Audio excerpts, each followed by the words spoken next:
बिस्मिल्लाहिर्रहमानिर्रहीम। अस्सलाम वालेकुम। उम्मीद करती हूँ कि आप सब खैरियत से होंगे। अल्लाह से दुआ है कि वो हम सबको अपने अपने घरों में खुश और आबाद रखे, आमीन। आज मैं आपके साथ बहुत ही मज़ेदार सी चिकन की रेसिपी शेयर करूँगी। आज मैं आपके साथ जिंजर चिकन की मज़ेदार सी रेसिपी शेयर करूँगी। इसमें हम ज़्यादा इस्तेमाल अदरक का करेंगे, जिससे ये बहुत ही मज़ेदार बनेगा। चिकन की ये रेसिपी आपको अच्छी लगे तो वीडियो को लाइक ज़रूर दीजिएगा, और जिन बहन भाइयों ने अभी तक चैनल को सब्सक्राइब नहीं किया है प्लीज़ वो ज़रूर कर लें। बेल के आइकॉन को दबाना बिल्कुल ना भूला करें नई वीडियोस की नोटिफिकेशन के लिए। आप इसको इफ्तार पार्टीज में भी तैयार कर सकते हैं, तो इस रेसिपी को ट्राई ज़रूर कीजिएगा। मुझे उम्मीद है मेरी बाकी रेसिपीज़ की तरह आपको ये भी बहुत अच्छी लगेगी। मेरे चैनल पे चिकन की और बहुत सी रेसिपीज़ हैं, उनको भी ज़रूर चेक कीजिएगा। चिकन जिंजर बनाने के लिए जिन जिन चीज़ों की ज़रूरत है प्लीज़ नोट डाउन कर लें, मैं डिस्क्रिप्शन में भी दे दूँगी। यहाँ पे मैंने 1 किलो से थोड़ा सा ज़्यादा चिकन लिया है, जिसको मैंने धो के ड्राई कर लिया है। 2 मीडियम साइज़ के प्याज मैंने लिए हैं, जिनको बारीक स्लाइस में कट करना है। 1 पाव मैंने अदरक ली है फ्रेश, जिसको बारीक स्लाइस में कट कर लिया है इस तरह। 2 हरी मिर्चें जाएंगी, 3 टमाटर शामिल करूँगी, 2 टेबलस्पून लहसुन अदरक का पेस्ट जाएगा, और मसालों में लाल मिर्च, नमक, धनिया और हल्दी जाएगी। एक पैन के अंदर मैं तकरीबन ½ कप ऑयल का शामिल कर रही हूँ। ऑयल को गर्म होने देते हैं, फिर इसके अंदर शामिल करेंगे हम प्याज को। अब मैं इसके अंदर शामिल कर रही हूँ प्याज को।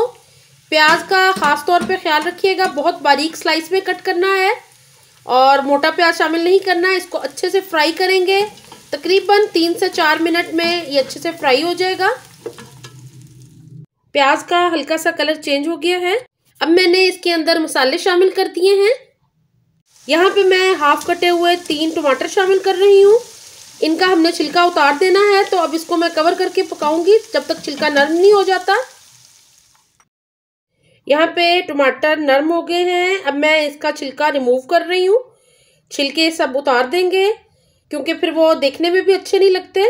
और छिलके उतार के अब मैं टमाटरों को प्याज में अच्छे से सॉफ्ट कर लूँगी, ताकि सारे टमाटर मिक्स हो जाएं प्याज और लहसुन अदरक के साथ।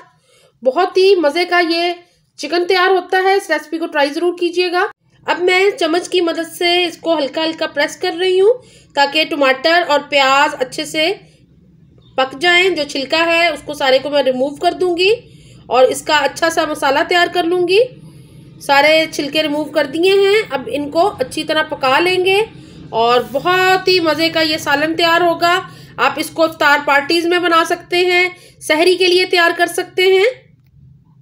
तकरीबन 5 मिनट लगे हैं और बहुत अच्छे से चिकन का मसाला तैयार हो गया है, ये देखें आप। अब मैं शामिल कर रही हूँ इस मसाले के अंदर चिकन को, जिसको ऑलरेडी मैंने धो के ड्राई कर लिया था।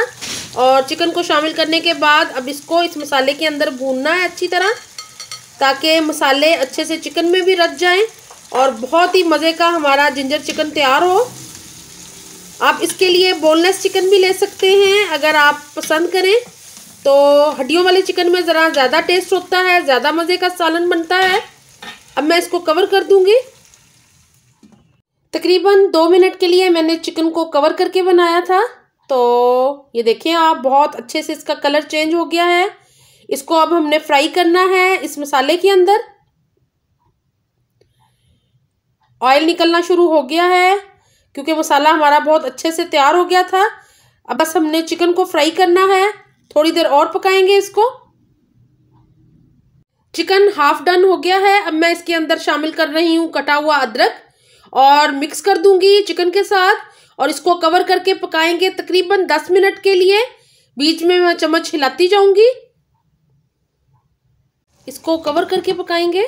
तकरीबन 10 मिनट हो गए चिकन को पकते हुए। ऑयल छोड़ दिया चिकन ने, अच्छे से पक भी गया है।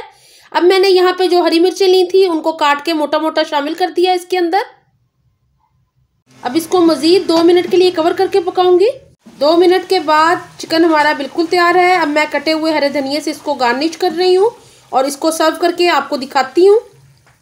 मज़ेदार से चिकन जिंजर को मैंने सर्व कर दिया है एक बाउल में। ऊपर से थोड़ा सा हरा धनिया शामिल कर रही हूँ, ताकि सालन और भी मज़ेदार और खूबसूरत नज़र आए।